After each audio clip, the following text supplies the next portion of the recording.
News, सच जरूरी है। नमस्कार, दिन भर की तमाम बड़ी खबरों पे आपका स्वागत है। मैं हूं आपके साथ सोनल।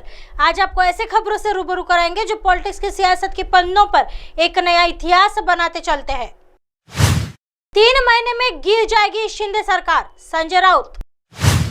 महाराष्ट्र के 2002 के सियासी संकट पर सर्वोच्च न्यायालय का फैसला आने के अगले ही दिन शिवसेना यूबीटी के राज्यसभा सदस्य संजय राउत ने 11 माह पुरानी एकनाथ शिंदे नीति राज्य सरकार को शुक्रवार को असंवैधानिक बताया तथा दावा किया कि यह 3 माह में गिर जाएगी। संजय राउत ने कहा कि बृहस्पतिवार को सुप्रीम कोर्ट ने अपने फैसले ने महत्वपूर्ण बात कही तथा सियासी संकट के चलते तत्कालीन राज्यपाल बीएस कोश्यारी एवं विधानसभा अध्यक्ष के आचरण में खामी पाई। संजय राउत ने कहा यह सरकार पूरी तरह गैर कानूनी एवं असंवैधानिक है। सर्वोच्च न्यायालय ने 3 बातें कही है। सचेतक भारत गोगावले शिंदे धड़े द्वारा नियुक्त और अध्यक्ष द्वारा मान्यता प्राप्त गैर कानूनी है। गैर कानूनी सचेतक द्वारा दिए गए आदेश गैर कानूनी है। अदालत ने साफ किया है कि हमारे सचेतक सुनील प्रभु कानूनी यानी संवैधानिक सचेतक है। संजय राउत ने कहा सदन में बहुमत साबित करने समेत तत्कालीन राज्यपाल द्वारा लिए गए सभी फैसले को सुप्रीम कोर्ट ने गलत माना है। एकनाथ शिंदे को समूह का नेता घोषित करने को भी अदालत ने गैर कानूनी बताया है। अदालत ने कहा है कि शिवसेना का यानी कोई धड़ा स्वयं के पुरानी पार्टी होने के दावा नहीं कर सकता है। सांसद व उद्धव ठाकरे के नजदीकी सहयोगी राउत महाराष्ट्र के नासिक में संवाददाता सम्मेलन को संबोधित कर रहे थे।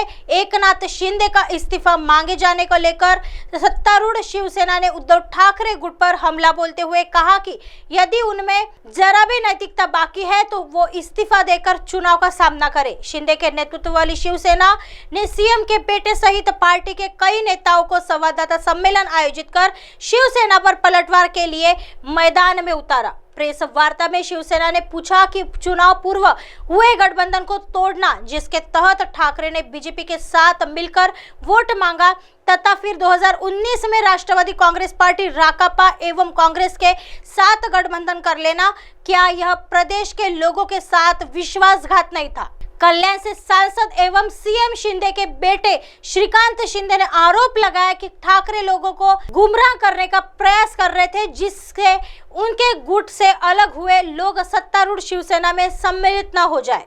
आइए बढ़ते हैं अगली खबर की तरफ। कानून व्यवस्था पर नागपुर को किया जा रहा है बदनाम, देवेंद्र फडणवीस बोले एक बार आकर तो देखो।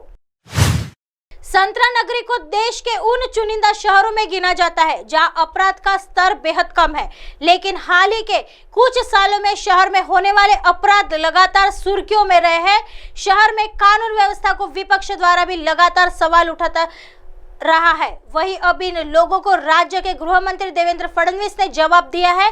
उन्होंने कहा कि कानून व्यवस्था पर उंगली उठाने वालों को नागपुर आना चाहिए और देखना चाहिए कि यहाँ कैसा विकास हो रहा है।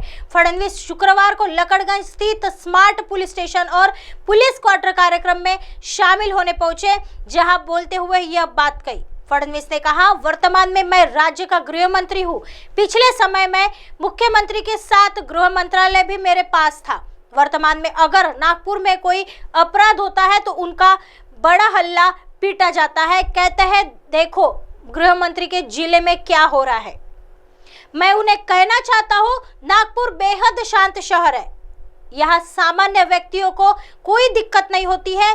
यहाँ व्यवसायी और उद्योगों को कोई परेशानी नहीं होता। उन्होंने आगे कहा इसलिए जो लोग नागपुर शहर की बदनामी करने का कोशिश कर रहे हैं उन्हें मैं बताना चाहता हूं कि कुछ दिन यहाँ आकर गुजरो और देखो यहाँ कितना अच्छा शहर है, इसी के साथ यहाँ कैसा विकास हो रहा है। पुलिसिंग में गुणगम्य परिवर्तन का किया काम। उप मुख्यमंत्री ने कहा शहर में अपराध कम करने और पुलिसिंग में गुणगम्य परिवर्तन करने का काम पिछले समय हमने किया है।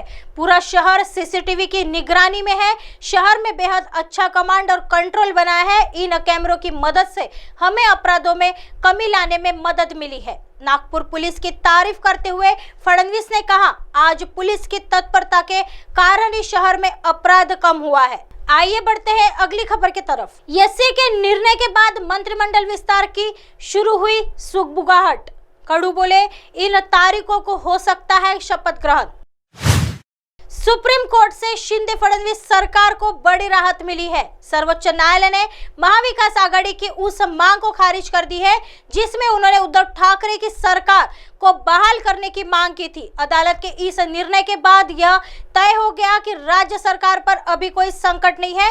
वहीं इसके बाद राज्य मंत्रिमंडल विस्तार की चर्चा फिर से शुरू हो गई है। इसी बीच प्रहार जनशक्ति प्रमुख बच्चू कडू ने शपथ ग्रहण की तारीख को लेकर बड़ी जानकारी दी है।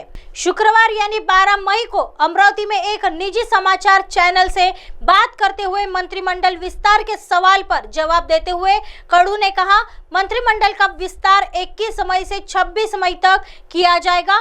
कुल मिलाकर यह बात मेरे कानों में आ रही है, खबरों के आधार पर कह रहा हूँ। अगर अभी कैबिनेट विस्तार नहीं हुआ तो 2024 के बाद होगा। मुझे दिया वचन जरूर निभाया जाएगा।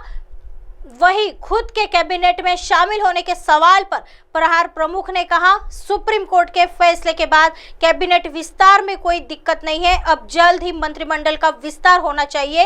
इस विस्तार में मेरा किरदार कब शामिल होगा कहा नहीं जा सकता, लेकिन मुख्यमंत्री एकनाथ शिंदे ने मुझे अपना वचन दिया, वे अपनी बात रखेंगे, यह तय है। सुप्रीम कोर्ट के निर्णय के बाद राज्य में मंत्रिमंडल विस्तार के ऊपर लगी अनिश्चित रोक हट गई है। वहीं बीते गुरुवार को जब इसको लेकर मुख्यमंत्री एकनाथ शिंदे से सवाल किया गया तो उन्होंने जल्द से जल्द मंत्रिमंडल विस्तार होने की बात कही थी।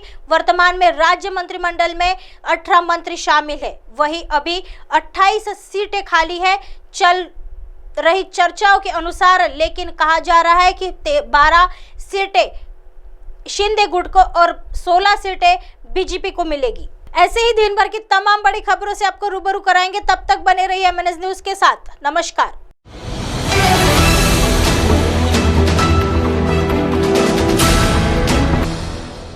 ये है MNS न्यूज नेटवर्क और आप देख रहे हैं MNS न्यूज।